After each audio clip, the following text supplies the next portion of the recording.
5 point 218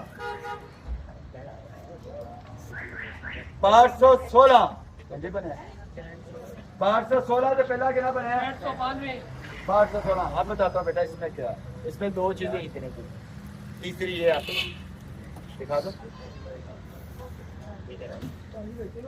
इसके अंदर metal के मॉडल से टंकियां जिसको कहते हैं ये भी रहती है मेटल। मैं बच्चे देता हूँ, ये देखो बेटा ये मेटल के मॉडल थे, ये 2500 2000 रुपये हमारा इजीली जाता है। एक नंबर ये भी ट्रैक्टर का मॉडल का, ये भी मेटल है और ये इसका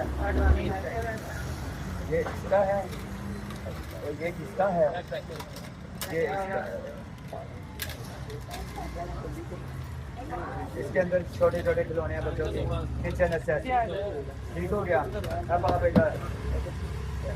एक सामान टेचियां वगैरह सारा कुछ पार्सल से पहुंच जा।